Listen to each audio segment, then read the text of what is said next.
Example 1.5 में क्या given है आपको कि एक मेटेलिक स्फीयर है ए, ठीक है, उसको सस्पेंड किया हुआ है नायलॉन वायर से, ठीक है, नायलॉन थ्रेड से, और एक अनदर स्फीयर है बी, सेम साइज का है, ठीक है, और उसको हमने इंसुलेटिंग हैंडल से पकड़ रखा है और उसको अब हम एक एक क्लोजर ला रहे हैं। अभी इनका डिस्टेंस जो है 10 सेंटीमीटर है, ठीक है। ए के ऊपर चार्ज है, बी के ऊपर चार्ज नहीं है, ठीक है। अब ए और बी, एक सेकेंड, क्या दिया हुआ है, sphere A and B are charged, are touched by uncharged sphere, another charge metallic sphere, दोनों के ऊपर चार्ज है, ठीक है। क्या चार्ज है वो हमें नहीं पता, Q1 Q2 मान लिया हमने, चार्ज हमें नहीं पता तो हमने Q1 Q2 मान लिया, ठीक है।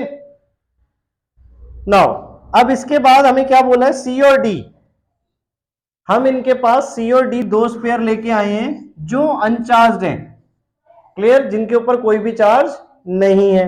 अब सी को ए से टच करवाया है और डी को बी से टच करवाया है, क्लियर, और ए और सी का आइडेंटिकल है, बी और डी आइडेंटिकल है, क्लियर, आइडेंटिकल है तो इक्वल चार्ज वो ले जाएंगे इसका अगर हम टच करवाएंगे तो। यहां तक पॉइंट क्लियर हुआ।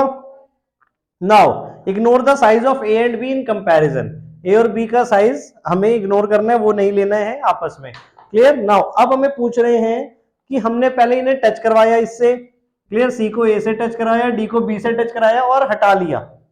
हटाने के बाद अब ए और बी को हमने फिर से रखा है एक दूसरे के दूर, बट डिस्टेंस जो है वो इनका हमने हाफ कर दिया, दैट इज 5 सेंटीमीटर कर दिया। अब इनके ऊपर फोर्स ऑफ अट्रैक्शन कितनी होगी, क्लियर, एक हमने पहले फोर्स ऑफ अट्रैक्शन नोट कर ली और अब बतानी है फोर्स ऑफ अट्रैक्शन कितनी हो जाएगी।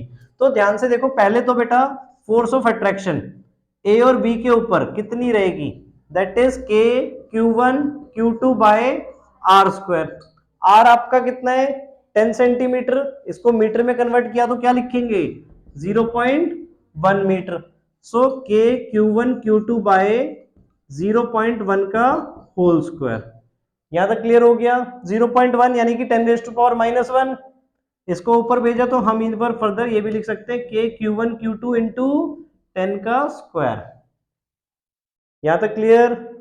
नाउ अब हमने क्या किया, अब C को A से टच कराया और D को B से टच कराया है, और C और D आपके क्या थे, अनचार्ज्ड बॉडीज, अनचार्ज्ड बॉडीज थे, तो जब हमने इसको टच करवाया तो ये इसका आधा चार्ज, मतलब इनका चार्ज इन दोनों में डिस्ट्रीब्यूट हो जाएगा, यानी अब A और C मिला के Q1 चार्ज है, ठीक है, और फिर C को हमने अलग कर लिया तो C1 कितना चार्ज ले जाएगा, दैट इज Q1 बाय 2, तो A के पास कितना बचेगा Q1 बाय 2।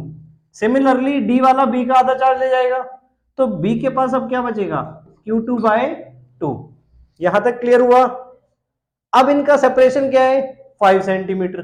अब हमें निकालना है कि कितना फोर्स हो जाएगा ए बी पे, तो F डैश निकाल रहे हैं हम, new force, so formula again के Q1 Q2 bye are square, ठीक है। अब Q1 की जगह Q1 बाय 2 है और Q2 बाय 2 है, यहां तक क्लियर हुआ।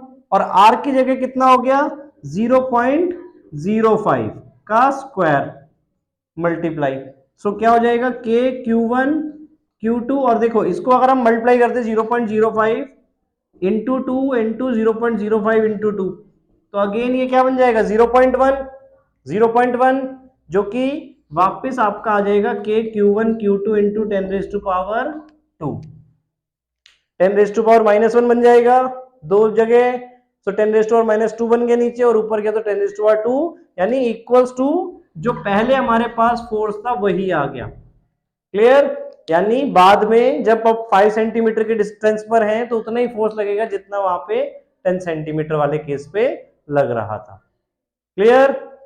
सो फोर्स रिमेन सेम यहां पे।